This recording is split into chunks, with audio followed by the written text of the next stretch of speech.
پاکستان کے اندر شادی بیاہ کی تقریبات رنگوں اور روشنیوں سے بھرپور ہوتی ہیں۔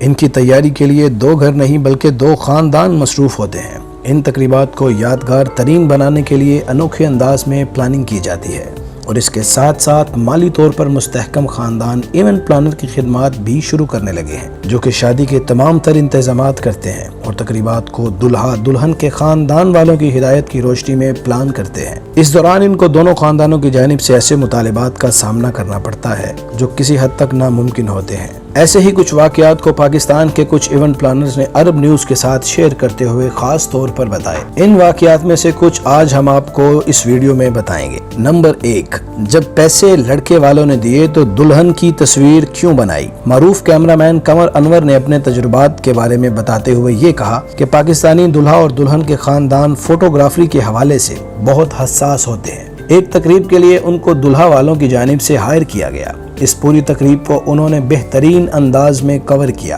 مگر جب شادی کی تصاویر انہوں نے لڑکے والوں کو دکھائیں تو تصاویر دیکھ کر دلہے کی بہن نے ان کے ساتھ بہت ہنگامہ کیا کہ جب تصاویر کے پیسے لڑکے والوں نے دیے تھے تو انہوں نے تقریب کی تصاویر کو کھینچتے ہوئے لڑکی یعنی دلہن کی تصاویر کیوں بنائی؟ قمر انور کا کہنا تھا کہ اس کے بعد انہوں نے بہت مشکلوں سے انہیں اس بات پر قائل کیا کہ شادی کی تصاویر دلہن کی تصاویر کے بغیر ادھوری ہوتی ہیں، اسی وجہ سے انہیں دلہن کی تصاویر لینی پڑی۔ کیا آپ کے ساتھ بھی کبھی ایسا واقعہ ہوا ہے؟ ہمیں کمنٹ کر کے ضرور بتائیں۔ نمبر 2، میری انٹری چلتی ٹرین سے ہونی چاہیے۔ ایک بار ایک دلہے کے مطالبے نے انہیں بڑی مشکل میں ڈال دیا جب دلہے نے ان سے یہ ڈیمانڈ کر دی کہ ان کی انٹری شادی ہال میں چلتی ٹرین میں اس انداز میں کروائی جائے جیسے کہ شاہ رخ خان چل چھیاں چھیاں والے گانے میں ٹرین پر رقص کرتے ہوئے کرتے ہیں، اسی انداز میں چلتی ٹرین میں انہیں بھی ہال میں داخل کروایا جائے۔ طاہا میمن کا یہ کہنا تھا، انہوں نے جب دلہے کو اس سب کو ارینج کرنے کی بھاری بھرکم اخراجات بتائے تو دلہا سن کر